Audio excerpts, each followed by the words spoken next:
Welcome back to Mental Health School, my free and powerful friend. Have you ever said, I know why I do this, so why am I still doing it? There's this level of frustration in the knowing, in the awareness that we're not taking care of ourselves. We are coping and escaping and just overall embodying poor habits and poor behavior. Yet we still buy into it every time we think about it. We just find ourselves continuing the same patterns. Again, super frustrating to be aware of without any kind of motivation to change. If you're anything like me, you understand your childhood. You've talked about it for years in therapy. You understand that you use things to cope, but you don't know what to do about it to change it.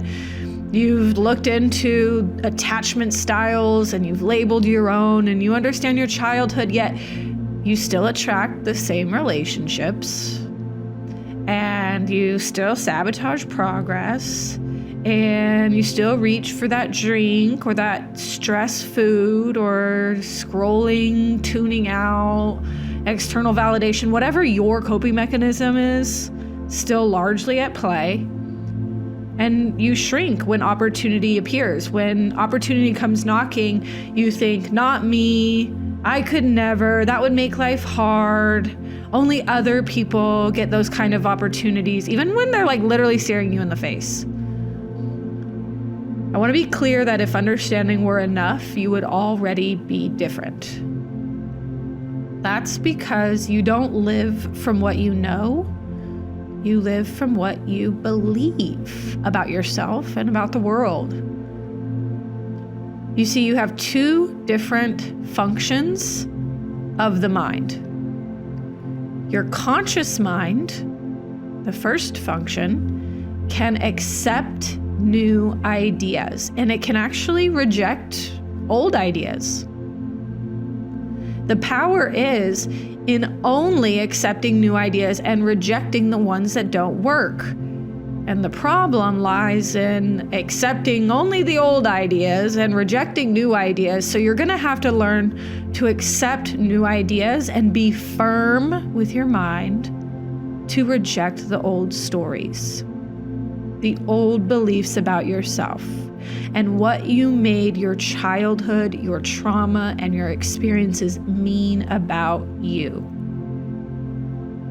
Because your subconscious mind, that second function, only executes existing beliefs. So think about the conscious mind as being that filter. It can choose to accept or reject, where the subconscious mind just accepts anything that's planted in it and it executes immediately.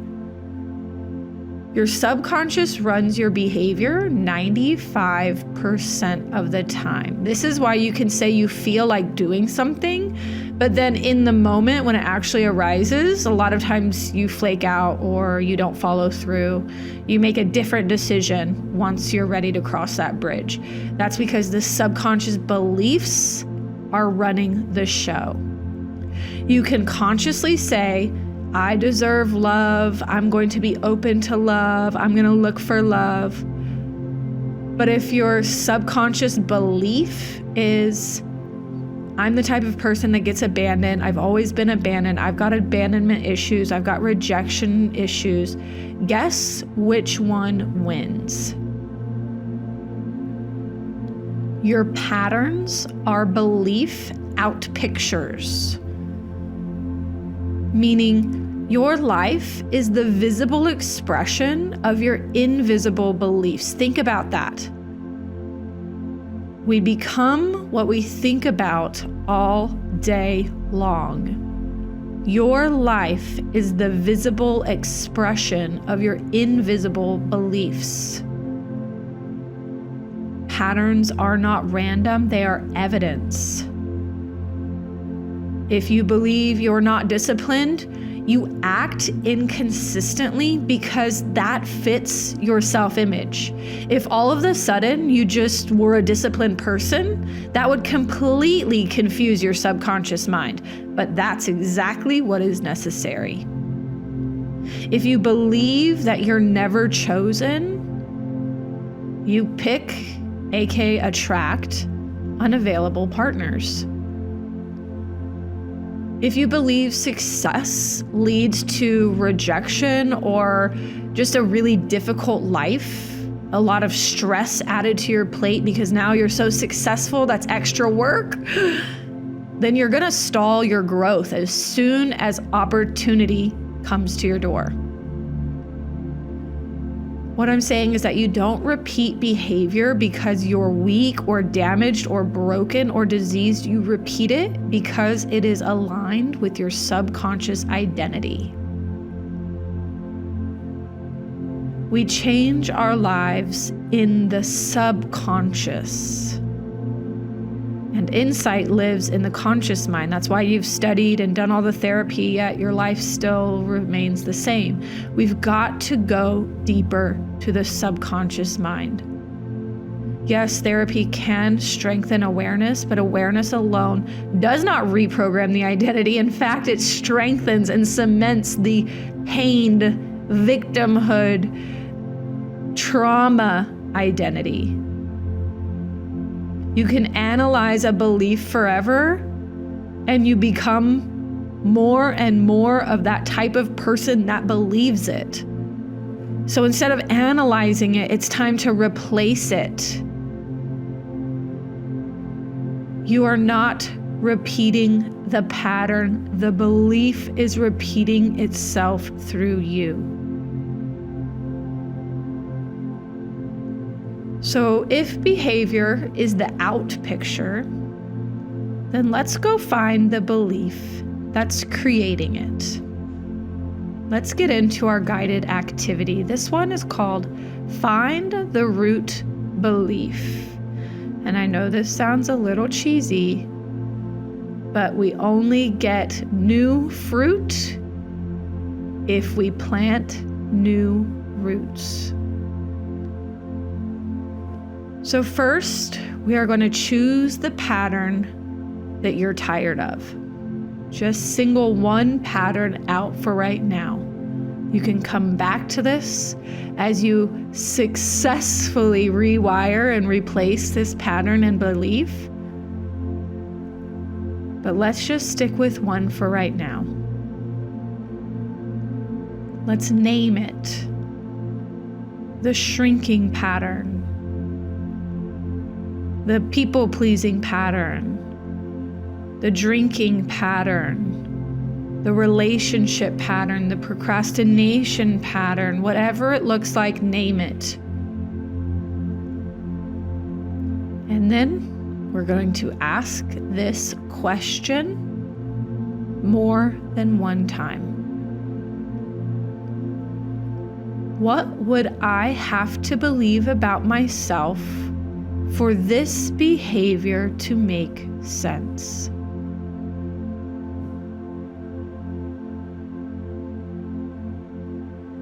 What would I have to believe about myself for this behavior to make sense?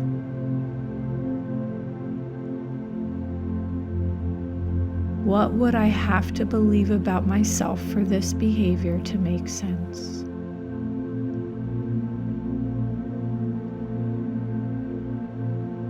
Some things that you might uncover. I always mess things up. I'm too much. I'm not enough. I don't belong. Success isn't safe. If I stop pleasing, I'll be alone.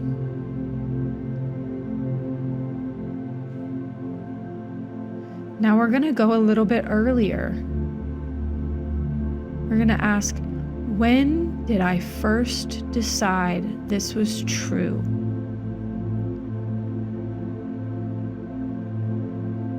When did I first decide this was true? This isn't about reliving trauma. It's just recognizing the moment of the decision, of the need for this belief to be formed. Because that's what it was. It was an adaptation made with limited awareness. You didn't know any different or how to do any better with what you were dealing with at that time.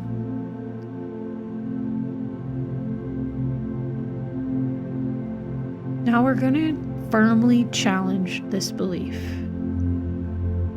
Think of this energy as being a nurturing mother or grandmother or father or grandfather asking this. You know they unconditionally love you and they want the best. Is this belief universally true?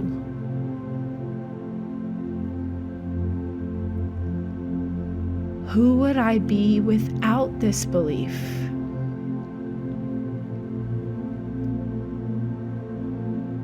What has this belief given me?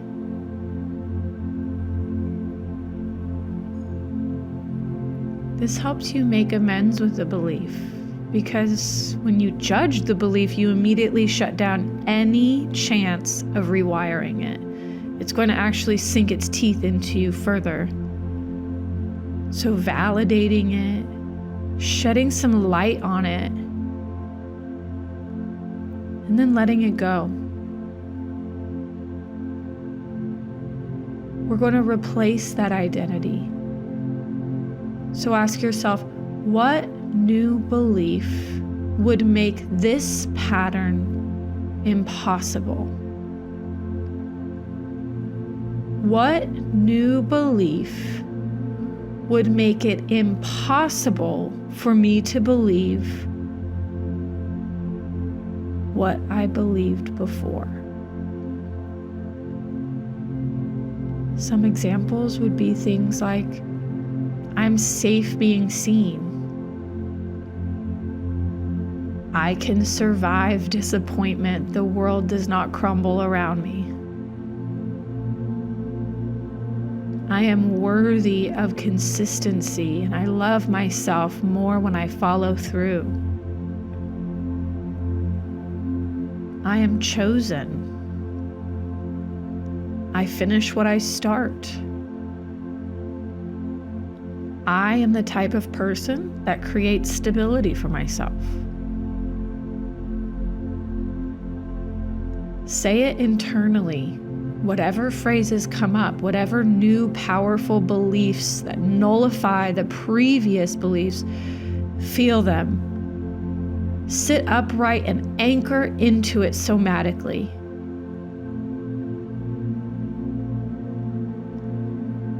Now ask, if this new belief were true, if it were true that I am chosen, that I am safe being seen, that I am worthy of consistency and I create stability, if all of these things are true, how would I be showing up in my life? How would I walk into rooms? How would I communicate with my loved ones? How would I communicate with strangers? How would I answer the door when opportunity comes knocking? See specific behavior on the screen of your mind. Watch yourself taking concrete action on the screen of your mind. Let this belief implant new behavior so that you get new results. Your subconscious mind does not argue. It's your conscious mind that argues, this isn't me. This isn't true yet. I don't see evidence of that. So when you notice those thoughts, take a deep breath and understand those are the thoughts to reject. The ideas that you need to accept through your conscious mind are the powerful new beliefs that you desire being planted in your subconscious mind, so it just goes to work immediately on that image. Your subconscious mind accepts what you impress upon it repetitively. Whatever your belief is, you emotionally rehearse it and it becomes automatic. There is an emotion attached to your belief. Whatever belief you emotionally rehearse becomes automatic. You don't need more awareness. You don't need to keep talking about the past. You don't need to keep talking about the trauma. You need a new self-concept. So remember, your patterns are not proof that you're damaged. Your patterns are proof that you accepted a belief at some point in your life. No shame, no hate. Your mind has just been faithfully executing on it ever since. But you're not required to keep believing what a younger version of you decided. You can choose again, because you don't get what you want. You get what you believe you are. And that's all for today. Thank you for joining today's class of Mental Health School, and we'll see you for our next session.